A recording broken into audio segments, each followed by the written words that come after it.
Hola, ¿qué tal? Buenas tardes. Bienvenidos a este ciclo de entrevistas en un nuevo capítulo. Un capítulo con el cual vamos a ocupar este tiempo vinculándonos, si se quiere, en el pensamiento con algo que padecemos todos los días, o de vez en cuando, o cuando nos lo refresca la noticia. Esto tiene que ver con que se anunció una reforma judicial. Reforma judicial oportuna porque más de uno está pensando que, por lo visto, todo este tiempo, lo bueno sería pensar qué pasó o qué nos pasó, o por qué nos pasó lo que nos pasó. Esto tiene que ver con decisiones políticas, tiene que ver con modas, épocas, o por decirlo de alguna manera, o tiene que ver con la escasa calidad ética de cierto funcionariado que lleva las cosas de una manera tal en la que la mayoría de los argentinos por lo menos ya sabemos algo, que la justicia no es un artículo de fe. Nosotros no tenemos por qué creer. En la medida que los funcionarios judiciales comienzan a distribuir justicia, allí nos damos cuenta de si existe algún vicio, si no lo existe, si es justo o es injusto. Podemos creer que algo nos puede gustar en un fallo. Claro que quien pierde nunca le va a gustar perder. Pero también es cierto que como argentinos hemos perdido algo. Y hemos perdido algo que es muy caro al sentimiento de una sociedad. No podemos vivir no creyendo en la justicia. Es imposible que un Estado tenga entidad de tal si aquello que es lo que regula la conducta de quienes vivimos en ese Estado, vivimos resignados. Y muchas veces con cosas que resultan ya injustas de solo verlas, sin siquiera nos haya afectado. Entonces, claro que es muy claro que algo pasó. Nosotros queremos interrogarnos, nos interrogamos y también queremos hablar con quienes son los interlocutores válidos para poder desmenuzar esta cuestión. Para ello estamos en contacto con el doctor Gregorio Dalbón. ¿Cómo le va, doctor? ¿Cómo está usted? ¿Qué tal? ¿Cómo le va? Muy bien, aquí tratando de entrever este nuevo tiempo, esta noticia que creo que es muy oportuna y bienvenida, de que se comience a hacer algo con las instituciones de la República, algo que ya creo que estaba siendo esperado por todos, ¿no? Sí, sí, algo que no solo estaba siendo esperado por todos, sino que funcionaba mal y sigue funcionando mal. Entonces, Bien. cuando las instituciones funcionan mal, lo que hay que hacer es ajustarlas. Y en este caso, el Poder Judicial era uno de los órganos que más problemas nos traía a la democracia, el poder menos creíble para la ciudadanía. Bueno, me parece que la decisión de Alberto Fernández de mandar un proyecto de reforma al Congreso es bastante auspiciosa, ambiciosa y realmente oportuna. Así que esperemos que la letra chica se pueda ver en el Congreso y que realmente de esto salga por lo menos un poder judicial más sano que el que tenemos, que a mi criterio tiene una enfermedad terminal y no puede continuar de esta manera. Esa era la segunda pregunta, doctor Dalbón. O sea, ¿qué tan enfermo estaba? Porque hay veces que a lo mejor a nosotros nos trasunta vía lo que puede ser el televisor o la prensa gráfica o una radio. Pero cuando usted es un conocedor de la justicia, es decir, ¿y usted qué advertía más allá de todo esto que se ve, que ya de por sí es grave, ¿no? La arbitrariedad la advertí durante toda mi vida, desde que conocí a Claudio Bonadío en vida. Y no porque esté muerto voy a dejar de decir que murió un arbitrario. La arbitrariedad absoluta, por ejemplo, no darnos fotocopias de las causas, dejarnos esperando una hora para atendernos, directamente ignorar nuestros escritos y no proveerlos, es decir, uno ponía un escrito para que el juez se expida y el juez, en vez de expedirse en 3 días, lo dejaba sin expedirse durante 2 meses. La arbitrariedad manifiesta de este tipo de situaciones en conjunto con el armado de causas, directamente la delincuencia, el hecho de saber que en Comodoro Pi se pueden arreglar causas con plata, se pueden arreglar algunas sentencias con ascensos, ese tipo de cuestionamiento que tuvo no solamente para mí la justicia macrista, sino también la justicia desde que el advenimiento de la democracia hasta hoy, de cuando se inventó la justicia federal, que lo hizo Carlos Corach de la mano de Menem. Me parece que se empezó a ensuciar la virtud, ¿no? Que es aquello que corresponde a la justicia, darle a cada uno lo que se merece, y en vez de darle a cada uno lo que se merece, los jueces decidieron poner las manos para agarrar cada uno lo que cree que se merece, y no es una cuestión de justicia, sino es una cuestión de lobby, de plata, de poder, jueces que se pensaron que se llevaban el mundo por delante. Bueno, creo que le llega al fin a ese tipo de juez. Y no toda la justicia está mal, porque en realidad es un 5% o menos. Yo hablo más que nada de la justicia federal, que es donde apunta Alberto también, que todo el mundo sabe que la justicia federal es una mentira. Es una extorsión hacia un funcionario público, o es un cumplido para con un presidente, como lo fue con Mauricio Macri, que persiguieron a Cristina con causas falsas. Claro, ahora cuando usted hizo una enumeración que de por sí ya es bastante contundente, cuando usted aludía a cuáles eran estos ilícitos, diría yo, porque usted lo que hizo en una enumeración perfecta de ilícitos que cometían los mismos hombres del Poder Judicial, que eran parte del Poder Judicial. Cuando uno piensa en la reforma, quiere decir que se deben mejorar algunas formas, digamos, de procedimiento, se debe avanzar sobre el proceso de selección de jueces, qué procedimiento se va a dar para que atenúe este tipo de delitos que cometen los mismos jueces, o se tiene que abocar, digamos, a otro tipo de forma de encontrar esos jueces para que distribuyan justicia. Me refiero si deben ser elegidos o deben ser de alguna forma propuestos por el Consejo de la Legislatura, es decir, con el Consejo de la Magistratura. Consejo de la Magistratura. No, yo creo que no se puede cambiar la partitura y mantener a los mismos músicos, o sea, porque vamos a tener exactamente lo mismo. Creo que primero hay que destituir. Me parece que hay que destituir a todos los jueces, o a la gran mayoría de los jueces que deshonraron la magistratura, cometiendo arbitrariedades y cometiendo delitos.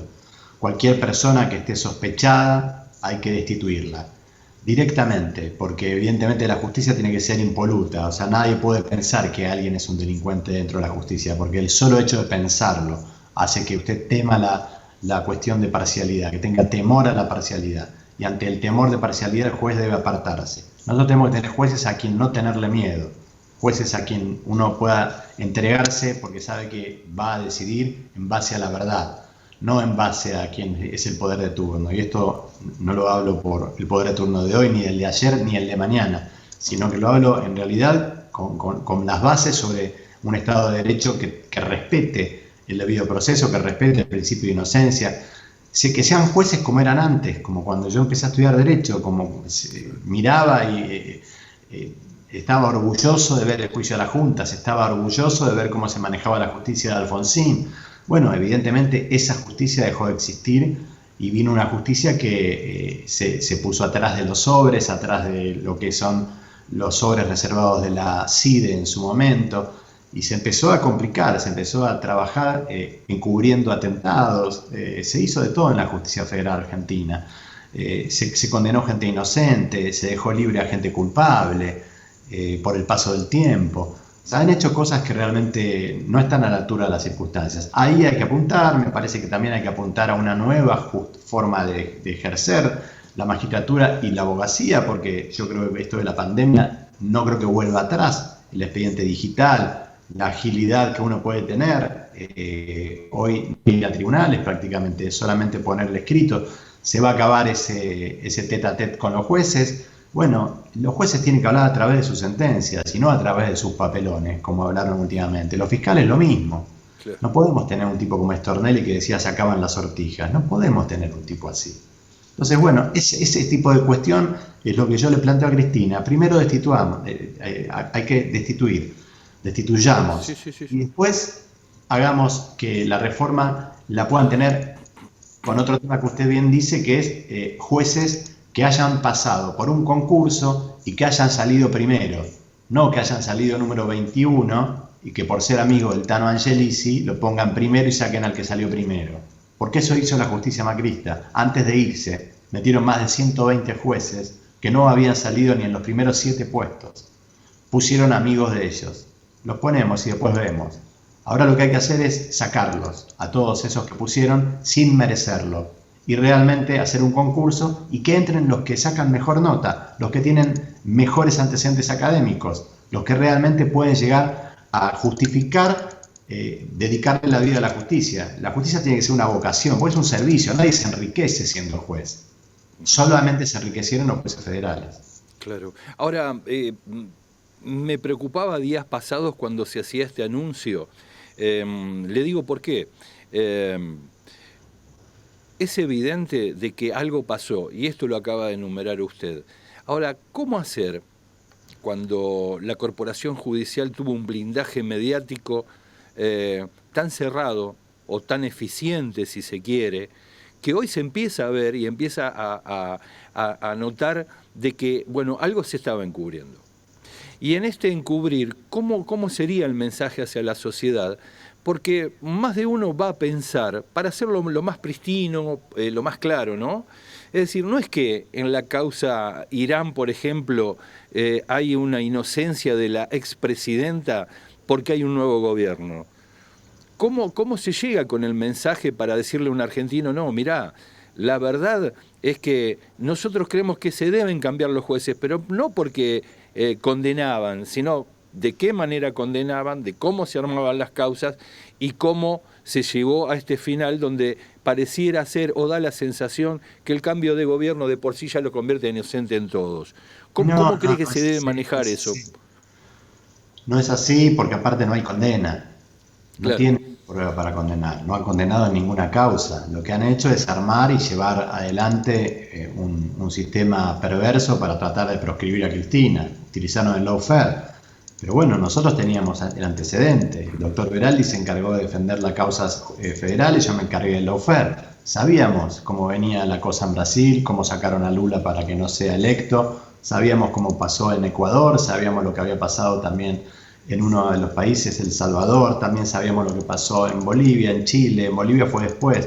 Pero bueno, veíamos venir el juicio político que le hicieron a Dilma, cómo se fue acomodando el gobierno, digamos. Estados Unidos quiso hacer del lawfare el patio trasero de Estados Unidos con Latinoamérica. Sí. Lo logró en todos lados, lo logró en Chile, lo logró en Brasil, lo logró arriba nuestro, de costado en todos lados. En la Argentina no pudo, porque no contaban con Cristina, no contaban con ella. Entonces, Cristina fue la que impidió, con una jugada política magistral, que hoy seamos todo Latinoamérica el patio trasero de los Estados Unidos. La Argentina es el único país que ha sostenido y ha ganado una elección a pesar del lawfare. Y el lawfare se trataba de lo que usted mencionaba antes, de que muchos comunicadores y muchos pseudo periodistas lo que hacían era condenar en pantalla y avisar en los diarios lo que iba a salir el lunes en tribunales. De esa manera es imposible tener una justicia acorde a las circunstancias. O sea, con la justicia por televisión no es justicia. La justicia a través de un diario de un domingo para que salga un procesamiento el lunes, como hacía Bonadío con Joaquín Morales Solá, era una vergüenza, porque antes tenía el procesamiento el domingo Joaquín Morales Solá y después la notificaban a Cristina del procesamiento. Esas cosas eran terribles, aterradoras. Evidentemente, la reforma no se hace por Cristina ni por las causas de Cristina. Las causas de Cristina son una basura. La gente no lo va a poder entender porque estuvo durante 4 años consumiendo esa basura. Pero si se ponen a pensar medianamente que quisieron excavar la Patagonia diciendo que había plata abajo de la tierra, que quisieron ir a una bodega de vinos a decir que era una bodega de plata, una caja fuerte, sí, una bodega de dinero. Bueno, evidentemente es solamente la ruta del dinero K, que después terminó la nata viajando a Seychelles.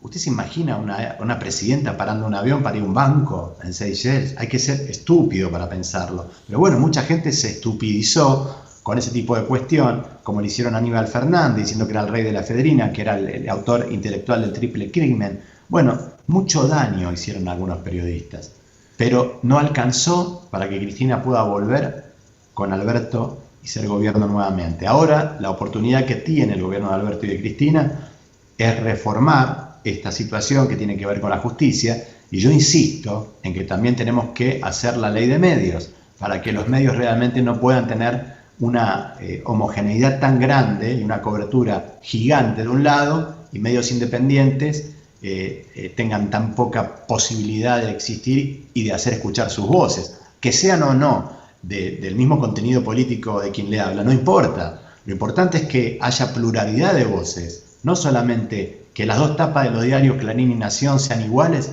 Eso es directamente proporcional a la barbaridad que está sucediendo con el periodismo. Le preguntaba, doctor, por esto, porque hay algo que no me explica, por ejemplo, la existencia todavía en la justicia de Irursun y Stornelli. Claro, sí, se tienen que ir, se tienen que ir. Irursun, un tipo que metió en cana gente inocente, directamente, y aparte dueño de un prestigio que lo tiró a la basura en 4 años, porque era dueño de un prestigio el tipo. No es que yo puedo hablar mal jurídicamente de Irursun, porque yo lo respeté toda la vida, siempre tuve audiencias verbales con él y he hecho presentaciones que me parecían fantásticas, que revocaba o que me hacía lugar o que no me hacía lugar, pero el tipo siempre escribía bien. Ahora, no faltó que llegue el Tano Angelici a la justicia de Macri y armar esa mesa judicial que armaron como para poder convencer a Irursun. Vaya a saber con qué. Vaya a saber con qué lo convencieron para hacer la basura que hizo con esto de tener antecedentes por ser un funcionario público. Un antecedente residual y mandar preso a un tipo que tiene que estar por una regla constitucional en libertad durante todo el proceso. O sea, invirtieron las cuestiones. O sea, la ley dice que usted tiene que estar libre siempre durante el proceso, salvo que tenga peligro de fuga o pueda obstruir a la justicia. Como no había peligro de fuga, ni podían obstruir a la justicia porque había prohibición de salir del país y las pruebas estaban hechas, se inventó que un funcionario puede tener una carga residual y que eso puede molestar. Y eso fue un invento de Irursun, que a algunos le llaman doctrina. Es como hablar de doctrina y hablar de Hitler. Hitler, ¿qué doctrina? ¿De qué me está hablando? Hitler fue un asesino, no tenía doctrina ni tenía absolutamente nada. Un asesino fue. Bueno, Irursun asesinó al derecho. Es cierto, yo le doy la razón, a mí siempre me preocupó el macrismo en este sentido, le digo porque me daba la sensación que estábamos frente al derecho penal nazi, que era derecho penal de persona, era razón suficiente como para que decir que tal persona era acá para que ya sea culpable. Exacto. Se invertía la carga de la prueba y había que demostrar que era inocente. Había personas que eran golpeadas en la calle producto de todo esto. Totalmente, sí, y mucha gente se creyó la historia de que tiene que demostrar la inocencia. Claro. Nadie tiene que demostrar inocencia, porque uno nace inocente y se muere inocente. Solo le pueden romper la inocencia con una condena, y esa condena tiene que estar firme. Bien. Sí, es más, yo creo que, bueno, cualquiera que va a la Facultad de Derecho tiene dos consignas, el principio de legalidad y no hay pena ni crimen sin ley previa. Sí, claro, y acá se inventaban cosas para dar por tierra con todos estos criterios. Sí, directamente yo creo que en instrucción cívica también el principio de inocencia, la igualdad ante la ley, algunas cosas son básicas. Y esas cosas básicas las convirtieron a través de comunicadores que se llaman periodistas en un cuestionamiento de la gente que ve televisión y que lo único que creen es que Cristina es una ladrona, que Néstor fue un ladrón y durante 12 años robaron a la Argentina. Se llenaron de dinero y se robaron todo el país. Y bueno, evidentemente tan bien no le salió, porque hoy Cristina está de vicepresidenta, presidiendo el Senado, eligió al presidente, el tipo que eligió fue presidente. Evidentemente, si hubiera robado lo que todo el mundo creen que robó, estaría presa. Bueno, no pudieron ponerla presa, y no por los fueros, porque tuvieron 2 años sin fueros. Eso es lo que le iba a decir. Yo soy periodista en el Parlamento, estuve en el Senado, y cuando asumió Cristina, a los 2 meses ya empezaron todos los cuestionamientos, los envíos de avisos a los presidentes de bloques, al Senado, de que tenían que hacer una revisión de las oficinas, que iban a allanar, allanaron la casa, no se ajustó a derecho el allanamiento porque el doctor Beraldi no lo dejaron ingresar como defensa. Sí, claro. Es decir, una cantidad de atropellos que no encuentro explicación realmente. Sin embargo, se sigue repitiendo que esto pasó. Y antes de que Cristina llegara al Senado, no pasaba nada. Totalmente, porque sabían que ahí no la podían tocar, porque era muy simple. Era el circo, digamos. Era el show, claro. Era el show. Lo que quisieron fue hacer el show. Por eso hicieron ese gran allanamiento donde lo sacan al doctor Beraldi. Sí. Y yo voy a la puerta porque veo el show y le llevo medialunas a los periodistas para seguir haciéndoles el show. Yo sabía que no iban a poder absolutamente hacer nada porque era un allanamiento cantado, había que pedirle permiso al Senado. Y el allanamiento lo que tiene como prioridad es que tiene que ser sorpresa, porque para que usted lo allanen en su casa y le encuentren algo, si es que cometió un delito, usted no tiene que enterarse. No, Bonadío le decía al Senado que iba a allanar y le pedía permiso al Senado. Al final Cristina siguió un consejo que le di en su momento de decir que el Senado deje y que ella abra la puerta de su casa. Terminó haciendo el consejo que le di, abrió la puerta de todas sus casas y ¿qué encontró Bonadío? Nada. Claro. Bien, ¿y cuál cree usted que debe ser la reforma a grandes rasgos o cuál será la reforma? No, la verdad que la letra chica no la conozco toda entera. Yo puedo decir lo que sí, yo sí le mandé a Cristina, que le mandé hecho directamente por mi persona, una reforma en la Corte Suprema que conste de 11 jueces. Esa es un poco la idea. Hay otra idea que es la de Zaffaroni, que son 15. Hay un montón de situaciones que tienen que ver con diferentes salas. Yo creo que tiene que haber especialistas en materias. Hoy la Corte Suprema de Justicia no me molesta. Yo lo que digo es que no hay un penalista, por ejemplo. Hoy, después de que se fue Zaffaroni, usted no tiene un penalista. Y si usted no tiene un penalista en la Corte Suprema de Justicia, ¿cómo hace para definir la situación definitiva de si una persona queda presa o se va a la casa sin saber derecho penal? ¿Quién lo va a decidir? ¿Quién lo va a decidir? Rosenkrantz, que es un hombre de derecho empresario, Rosati, no lo puede, Lorenzetti es un hombre de derecho privado, no, la doctora Hayton es una mujer de la Cámara Civil, no lo puede resolver ni Maqueda, o sea, no hay nadie que sepa derecho penal en la Corte. Entonces, me parece que por ahí tiene que haber un especialista en tributario, para saber bien de contrabando, para saber bien de las cuestiones que tienen que ver con lo que se tributa en la Argentina, alguien especialista en derecho penal, en derecho civil, preparados. Hay un montón de gente muy buena, no necesariamente kirchneristas, hay muchos radicales buenos. Bien, respecto del plazo para los fallos, la Corte, yo estoy encontrándome con algunas quejas de gente que dice es muy extenso el tiempo que se toma la Corte para un fallo. Estaban hablando de temas previsionales, 20 años, me parece para un jubilado es una cosa muy gravosa. No, sí, es una vergüenza. Y eso también va a estar, En el proyecto mío son 90 días, máximo. Y si en 90 días no se expide, con jueces. Directamente la Corte no toca el tema y van con jueces nombrados para resolver ese tema. Importante. Esa es la idea. Sí, claro, no puede estar más de 90 días. 90 días y se define. ¿Por qué? Porque la Corte es la última instancia. Para llegar ahí usted ya tuvo 10 años. Sí. No es que llega enseguida, salvo que tenga competencia originaria, que son cuestiones que son provincia contra provincia. Ahí sí, la Corte es en primera instancia y ahí define todo. Pero si no, para usted llegar a la Corte tiene que haber hecho un camino de primera instancia, segunda instancia. Si hay casación, y bueno, pasa el tiempo. Por eso más de 90 días no tiene sentido que tengan un expediente en la Corte. Perfecto. Bueno, doctor Gregorio Dalbón, yo desde ya le quiero agradecer estos 25 minutos que hemos estado charlando por darnos su visión respecto del tema, recordar nosotros y por supuesto estos elementos que nos está aportando en principio para saber cuáles son las iniciativas que usted tomó en este sentido y qué es lo que consideró o priorizó necesario en una reforma como para que los argentinos estemos un poco más tranquilos, al menos en esa idea, ¿no? Y la idea siempre, por lo menos la que tengo yo, es que si arreglamos el máximo tribunal, de arriba hacia abajo va a ser más fácil arreglar todo. Sí. Hay que arreglar primero arriba de todo. Y arriba de todo es como la cabeza. Si funciona la cabeza, tiene que funcionar el cuerpo. Entonces yo me aboqué a esa parte, que es la Corte. Muchos otros colegas se han abocado a que el sistema federal no sea de 12 jueces, a ampliar un poco los fueros. Bueno, pero yo creo que lo más importante es que el tribunal máximo que tiene la Argentina sea probo, sea honesto y sea académico. Es decir, que tenga personas que puedan resolver situaciones de distintos fueros. Esa es un poco la idea. Perfecto. una propuesta bastante amplia, Está atendible, buena, sí, a mí me gusta. necesaria y prioritaria para todos los argentinos. Yo le quiero agradecer su tiempo desde ya, doctor Dalbón. No, por favor, es un placer. Que tenga usted buenas tardes. Para nosotros también lo es. Bueno, acabamos de escuchar al doctor Dalbón respecto de algunos temas que tenían que ver y están vinculados con la justicia, con esto que nosotros decíamos anteriormente. Hoy, ¿quién cree en la justicia? La justicia no es un artículo de fe.